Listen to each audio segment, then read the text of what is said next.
యేసుక్రీస్తు పుట్టిక రీతి ఎట్టిదన ఆయన తల్లి అయిన మరియమ్మకు యేసేపుతో వివాహం నిశ్చయింపబడినది. కానీ వారి ఇరువురును కాపురం చేయకముందే పవిత్రాత్మ ప్రభావం వలన మరియమ్మ గర్భం ధరించినది. దేవుడు గాబ్రియేలు దూతను గలిలయ సీమయందరి నజరేతునకు పంపెను. ఆ దేవదూత దావీదు వంశస్థులకు యేసేపునకు ప్రదానం చేయబడిన కన్యక వద్దకు పంపబడెను. అనుగ్రహ పరిపూర్ణురాలా, నీకు శుభము, ఏలిన వారు నీతో ఉన్నారు. మరియమ్మ ఆ పలుకులకు కలత చెంది ఆ శుభవచనం ఏమిటో అని ఆలోచించుచుండగా, మరియమ్మ, భయపడకుము, నీవు దేవుని అనుగ్రహము పొంది ఉన్నావు. ఇదిగో, నీవు గర్భము ధరించి కుమారుని కనెదవు. ఆ శిశువునకు యేసు అని పేరు పెట్టుము. ఆయన మహనీయుడై మహోన్నతుని కుమారుడని పిలువబడును. ప్రభువగు దేవుడు తండ్రి అయిన దావీదు సింహాసనమును ఆయనకు ఇచ్చును. ఆయన సర్వదా యాకోబు వంశీయులను పరిపాలించెను. ఆయన రాజ్యమునకు అంతమే ఉండదు. నేను పురుషుని ఎరుగను కదా, ఇది ఎట్లు జరుగును? పవిత్రాత్మ నీపై వెంచేయును. సర్వోన్నతుని శక్తి నిన్ను ఆవరించును. అందుచేత ఆ పవిత్ర శిశువు దేవుని కుమారుడు అని పిలువబడును. నీ చుట్టమగు ఎలిసబెత్తమును చూడుము. ఆమెకు వయస్సు మళ్ళినది కదా. గొడ్రాలైన ఆమె గర్భము ధరించి ఇది 6వ మాసము. ఏలైనా దేవునికి అసాధ్యమైనది ఏదీనూ లేదు. ఇదిగో, నేను ప్రభువు దాసురాలను, నీ మాట చొప్పున నాకు జరుగును గాక.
మరియమ్మ యూదయ సీమల పర్వత ప్రాంతము గల ఒక పట్టణంకు త్వరితముగా ప్రయాణమైపోయాను.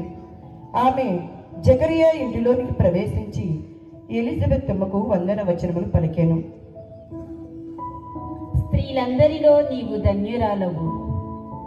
నీ గర్భఫలము ఆశీర్వదింపబడెను. నా ప్రభువు తల్లి నా యొద్దకు వచ్చుట నాకు ఎలాగూ ప్రార్థించెను. నీ వందన వచనములు నా చెవిని సోకగని నా గర్భమందరి శిశువు ఆనందము చే గంతులు వేసెను. ప్రభువు పలికిన పలుకులు నెరవేరినని విశ్వసించిన నీవెంత ధన్యురాలవు. మరియమ్మ 3 మాసములు ఎలిజబెత్తమ్మతో ఉండి పిమ్మట తన ఇంటికి తిరిగిపోయాను.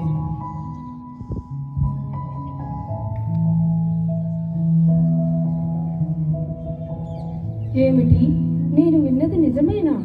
మరియమ్మ గర్భము ధరించినదా? ఇది ఎట్లా సాధ్యం? యేసేపు నీతిమంతుడొకటొచ్చే మరియమ్మను బహిరంగంగా అవమానింప ఇష్టం లేక రహస్యంగా పరిత్యజించుటకు నిశ్చయించుకొనెను. యేసేపు ఇట్లు తలంచుచుండగా ప్రభుదూత కలలో కనిపించి, దావీదు కుమారుడగు యోసేపు, ఓ యేసేపు, నీ భార్య అయిన మరియమ్మను స్వీకరించుటకు భయపడవలదు. ఏలయనా ఆమె పవిత్రాత్మ ప్రభావము వలన గర్భము ధరించినది. ఆమె ఒక కుమారుని కనును. నీవు ఆయనకు యేసు అని పేరు పెట్టుము. ఏలైనా ఆయన తన ప్రజలను వారి పాపముల నుండి రక్షించును. ఇదిగో, కన్య గర్భము ధరించి ఒక కుమారుని కనును, ఆయనని ఇమ్మానుయేలు అని పిలిచెదరు అని ప్రవక్తతో ప్రభు పలికినది నెరవేరినట్లు ఇది అంతయు సంభవించెను.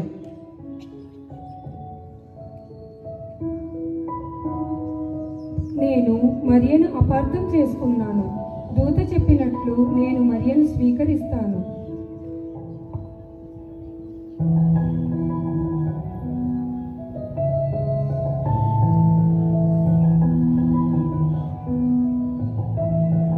తన సామ్రాజ్యమందు జనాభా లెక్కలు సేకరింపవలనని అగస్తు చక్రవర్తి అధికారులకు ఆజ్ఞ ఇచ్చాను.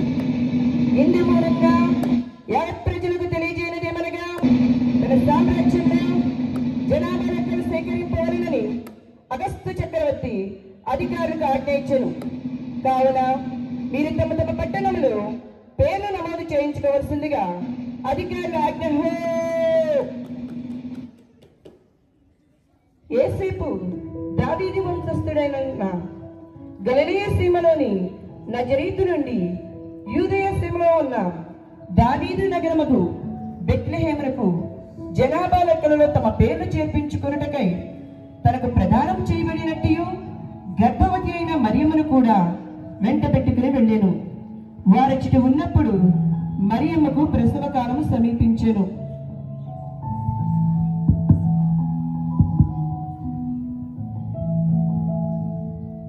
అయ్యా, మేము నజరేతు వాసులం.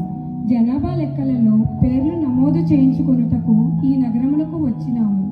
ఇంతలో నా భార్య పురిటి నొప్పులతో బాధపడుతున్నది. దయచేసి మీ ఇంటిలో ఈ రాత్రికి కొంచెం స్థలం ఇవ్వగలరు? లేదు లేదు, మా ఇంటిలో అస్సలు స్థలం లేదు. వెళ్ళవయ్యా, వెళ్ళు.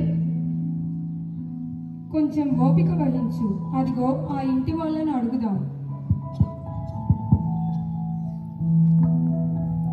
అమ్మా, మేము నజరేతు వాళ్ళం. జనాభా లెక్కలకు ఈ నగరం వచ్చాం. ఇంతలో నా భార్యకు ప్రసవకాలం సమీపించింది. ఈ రాత్రికి తలదాచుకోవడానికి కొంచెం స్థలం ఇవ్వండి తల్లి. మా ఇల్లే చాలా చిన్నది. మాకు మా పిల్లలకే సరిపోవట్లేదు. వేరే వెళ్ళి చూసుకోవయ్యా, వెళ్ళు.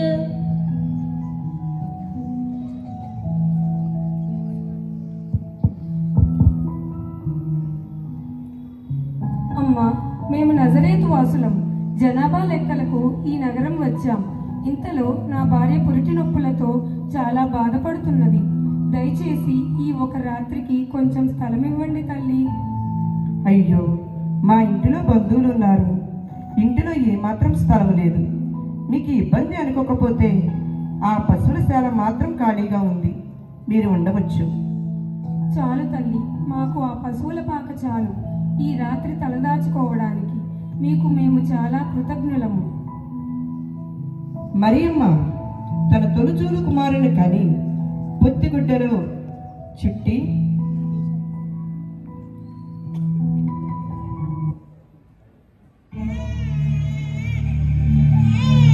పశువుల తొట్టిలో పరుండబెట్టెను. ఏలయన వారికి సత్రములో చోటు లేకుండెను.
ఆ ప్రాంతమున గొర్రెల కాపరులు రాత్రి వేళ పొలములో గొర్రెల మందను కాయిచుండిరి.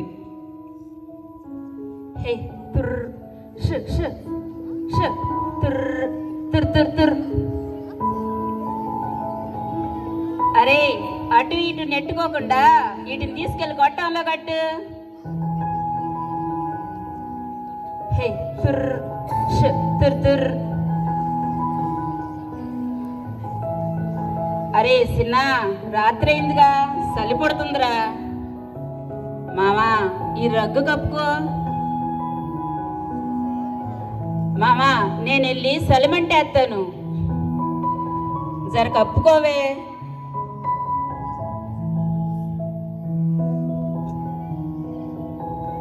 అరే సుట్టెక్కడుందిరా నాది.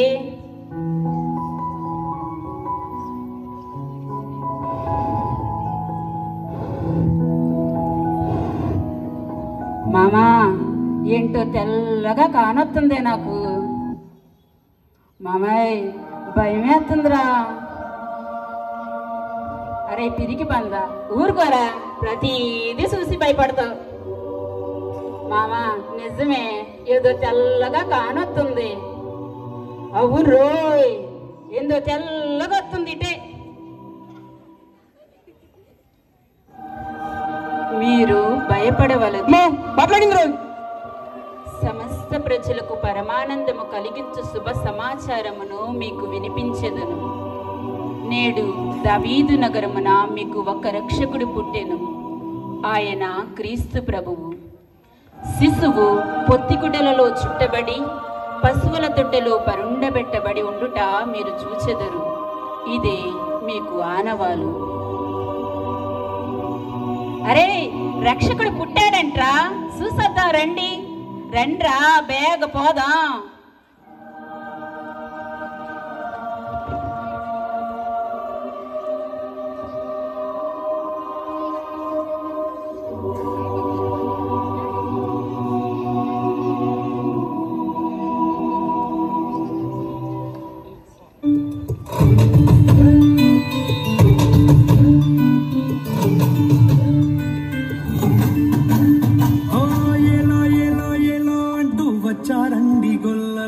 సంతోషాలే పొంగేనండి హైలసా.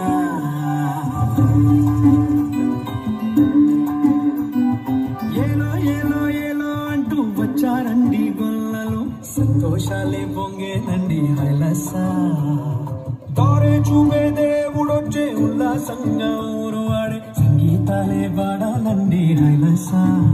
అంధకారాన్ని తొలగించే మహనీయుడు పుట్టినాడండి యేసయ్య మన దేవుడు. నిన్నే కోరి నిన్నే చేరి ఇట్ట రక్షించవచ్చాడు పరమాత్ముడు.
వచ్చారండి గొల్లలు సంతోషాలే పొంగేనండి హలసా తారే చూపే దేవుడొచ్చి ఉల్లాసంగా ఊరు వాడే సంగీతాలే వాడాలండి హలసా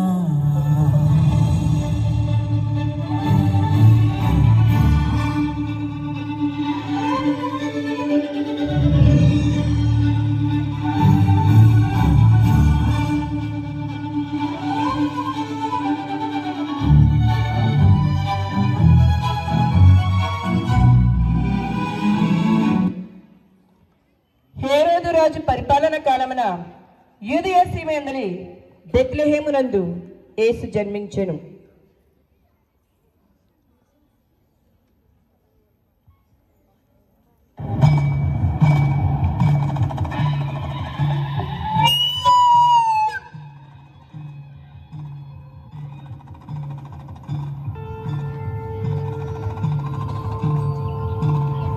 ప్రభువులకు ప్రణామములు.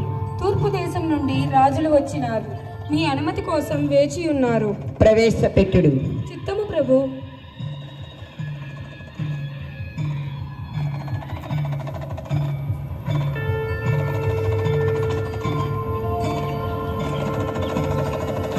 యూదుల రాజుగా జన్మించిన శిశువెక్కడా? ఆయన నక్షత్రమును తూర్పు దిక్కున చూసి మేము ఆరాధింపవచ్చితిమి. అవునా? మాకు ఈ విషయం తెలియదు.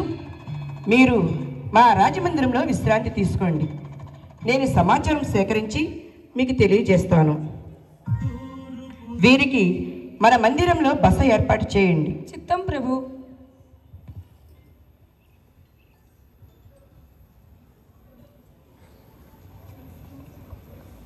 ఏమిటి?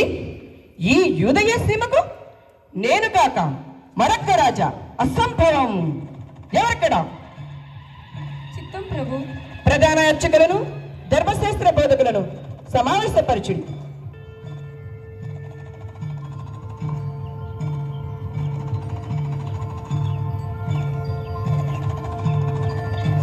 క్రీస్తు ఎక్కడ జన్మించెను? యూదయ సీమయందలి బెత్లెహేమునందు. యూదయ సీమయందలి బెత్లెహేమ, నీవు యూదయ పాలకులలో ఎంత మాత్రమును అల్పమైన దానవు కావు. ఏలయన నా ఇజ్రాయేలు ప్రజలను పాలించు నాయకుడు నీలో నుండి వచ్చును అని ప్రవక్త వ్రాసి ఉండెను. సరే, మీరు వెళ్ళుడు. ఎవరెక్కడ? చిత్తం ప్రభు. జ్ఞానులు ప్రవేశపెట్టుడు.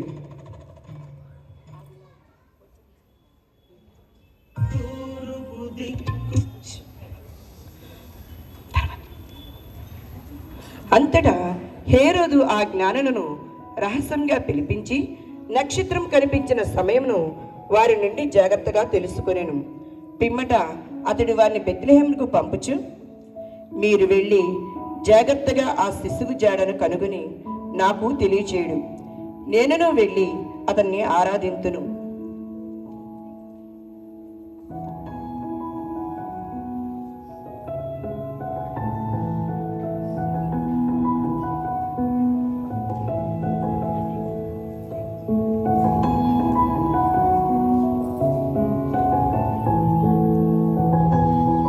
అదిగో తూర్పు దిక్కున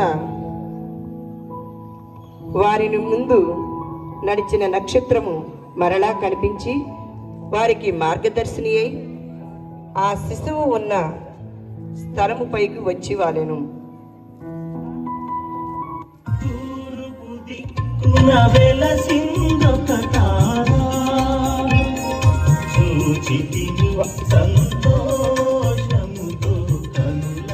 వారు నక్షత్రము చూసినప్పుడెంతో ఆనందించిరి. అంతటా వారు ఆ గృహమున ప్రవేశించి తల్లి మరియతో ఉన్న బిడ్డను చూసి సాష్టాంగపడి ఆరాధించిరి. పిమ్మట తమ సంచులను విప్పి ఆ శిశువులకు బంగారము, సాంబ్రాణి, పరిమళ ద్రవ్యమును కానుకగా సమర్పించిరి.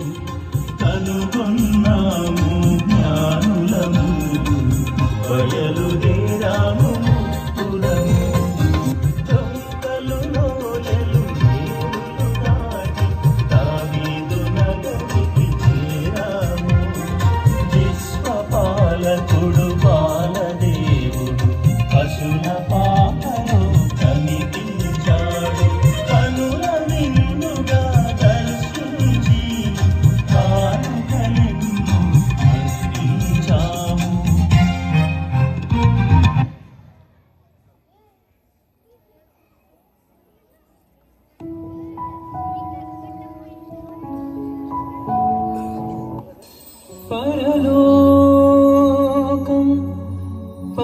వికసించెను